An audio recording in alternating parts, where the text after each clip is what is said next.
horeynayaa in lagu magacaabo Al-Qassami Maxamuud Ciise oo 33 sano guumaystaha Yahuudda ay ku hayeen xabsiyadooda ayaa maanta ka mid noqonaya hogaamiyayaasha kooxaha iska caabinta Falastiiniinta ee markaasi laga soo saari doono xabsiyada guumaystaha Israa'iil. Hogaamiyahan Al-Qassam Maxamuud Ciise oo loo yaqaano Al-Baraac ayaa markaasi dib u heli doona xorriyadiisa, waxaana uu qayb ka noqon doonaa heshiiska maxaabiis beddelashada ee kooxaha iska caabinta Falastiiniinta ee markaasi la galeen guumaystaha Israa'iil. Sanadkii 1993 ayay guumaystaha Israa'iil markaasi xabsiga dhigeen Maxamuud Ciise, waxaana xilligaasi ay ku soo eedeeyeen in isaga oo markaasi hogaaminaya geesiyaal Al-Qassam ka tirsan in magaalada la haystay ee Qudus ay ka furiyeen weerar cuslaa, waxaana xilligaasi ay dileen Yahuud tiro badan halka qaar kalena ay markaasi ku dhaawaceen weerarkii xoogganaa oo ay ka geysteen halkaasi. Maxamuud Ciise ayaa markaasi lagu xukumay ilaa 3 xabsi daayin ah iyo 46 sano oo xabsi ah. Ninkan ayaa ka mid ah madaxda Xamaas ee waqtiga badan markaasi ku xiran xabsiyada guumaystaha Yahuudda, waana nin caan ah oo markaasi taariikh dheer ku leh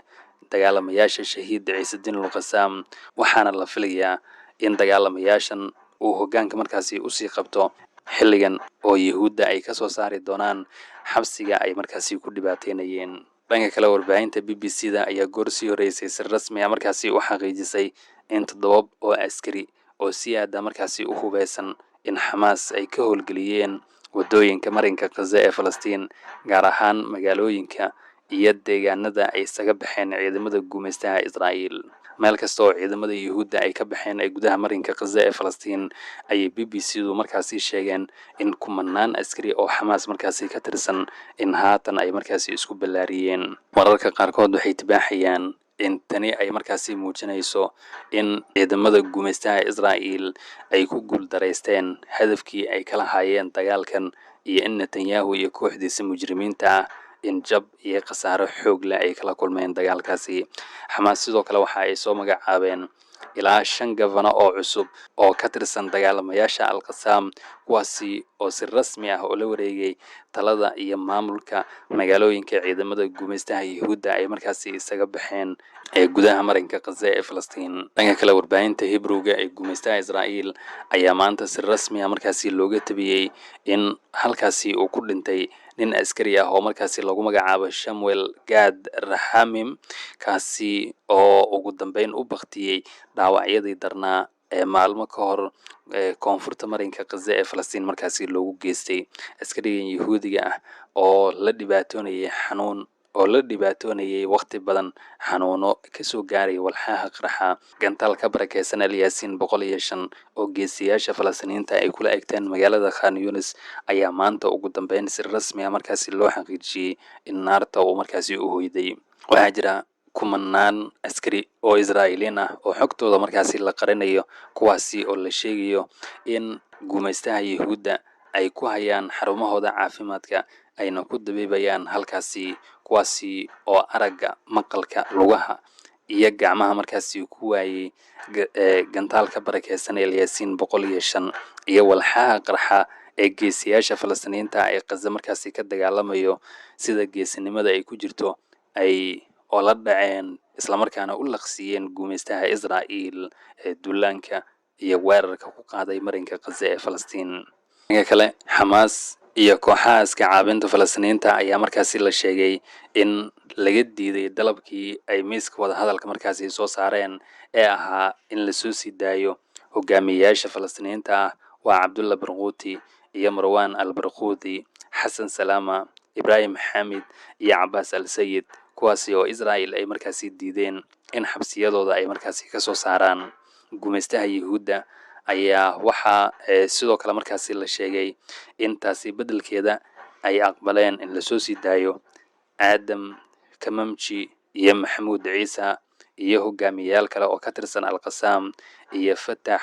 iyo kooxaha kale iska caabinta Falastiiniinta ee ku xoogan dhulka la haysta ee Falastiin, kuwaasi oo ka mid noqonayo 250 Falastiiniinta ee xabsi daayinka markaasi ku xukuman ama qaar badan oo ka mid ah oo lagu xukumay boqolaal sana, kuwaasi oo yuhuudda ay ku qasbanaan doonaan in xabsiyadooda ay markaasi kasoo saaraan.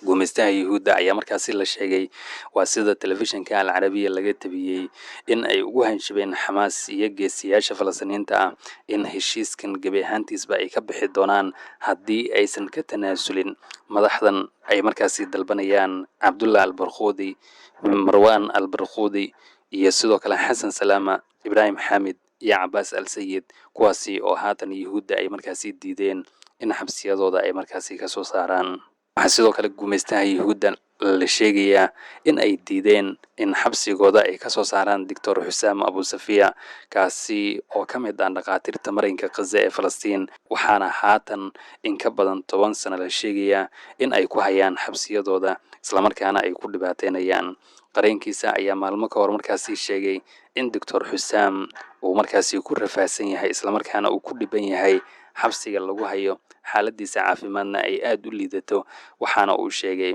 in ilaa iyo xilligan aanan loo cadaalad falin, dembiyo aanan lagu soo oogin, maxkamadna aanan la horkeenin dhakhtarkaasi doctor xusaam abu safiya. sababta yuhuudda ilaa iyo xilligan ay markaasi ugu hayaan xabsiyadooda oo ay u jirdilayaan ayaa ah in uu diiday in uu isaga baxo waqooyiga marinka khaza ee falastiin, waxaana uu ku sugnaa xaruntii caafimaadka ee shacabka falastiiniinta uu markaasi ku daaweynayay. waxaana dhakhtarkan marar badan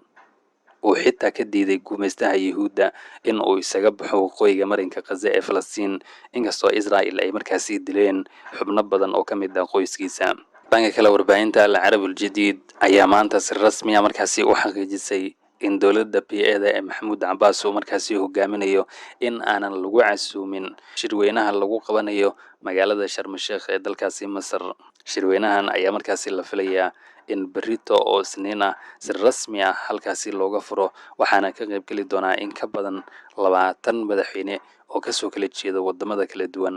ee caalamka. dhanka kale, dagaalamayaasha alqudus laantooda magaalada jiniin ee waqooyiga dhulka la haysta ee daanta galbeed ayaa maanta markaasi sheegay in dagaal culus ay markaasi la galeen ciidamo yuhuudi ah, islamarkaana walxaha qarxa ay la beegsadeen oo ay ku burburiyeen gaari gaashaaman oo ay wateen ciidamada gumaystaha israel. dagaalamayaashan alqudus ayaa markaasi sheegay in bakhtiga iyo dhaawacyada ciidamada gumaystaha yuhuudda in halkaasi ay ku xaqiijiyeen waa kadib weerarkan cuslaa oo ay kula eegteen halkaasi. dhanka kale, wasiirka wasaaradda arrimaha dibadda ee dowladda iiraan cabaas arakshi ayaa goor sii horeysay markaasi sheegay in ra-iisul wasaaraha israel benyamin netanyahu maalmo ka hor qadka telefoonka uu markaasi kula hadlay madaxweynaha waddankaasi ruushka valadimir putin. kadib wuxuu yidhi danjirihii iiraan u joogay caasimadda moscow ayaa markaasi looga yeeray wasaaradda arrimaha dibadda ee dowladda dalkaasi ruushka, waxaana xukuumadda ruushka ay markaasi u sheegtay danjirahan in netanyahu uu la soo hadlay valadimir putin, islamarkaana uu ku wargeliyey in xilligan israel aysan diyaar u ahayn in dagaal ay markaasi la gasho ciidamada militariga ee dowladda waddankaasi iiraan. ha yeeshee tani ayaa markaasi loo arkaa in ay tahay khayaano iyo in lagu doonayo in iiraan aysan wax diyaargarow ah markaasi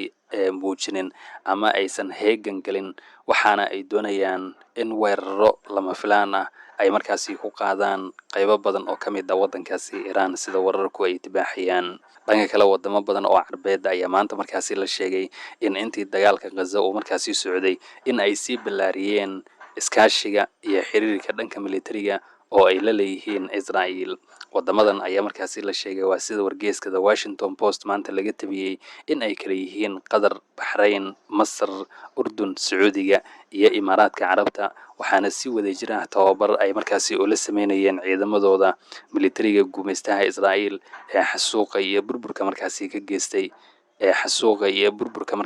geystay marinka khaza ee falastiin. ciidamada wadamadan carbeed ayaa sidoo kale markaasi la sheegay in xogaha muhiimka ah ee sirdoonka in ay la wadaagayeen gumaystaha israel iyo in ay markaasi isdhaafsanayeen khibrad dhanka nidaamka difaaca hawada ee defense-ka ah.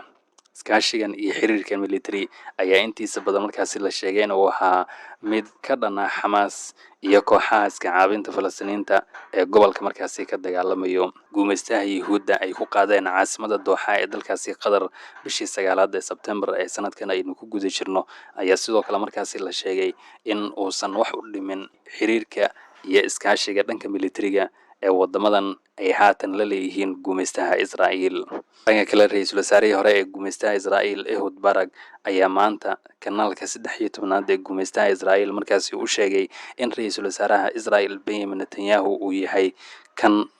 haatan gumaystaha Yuhuudda ku hogaamiyey jab iyo khasaaro xoog leh. Ninkan ayuu markaasi sheegay inay qasab tahay in talada iyo maamulka Israa'iil si degdeg ah markaasi looga saaro. Ehud Barak ayaa markaasi sheegay in Netanyahu ceeb iyo fadeexad uu markaasi usoo jiiday Israa'iil iyo in jabkan iyo khasaarahan ay ku adkaan doonto gumaystaha Israa'iil in ay markaasi kasoo kabsadaan.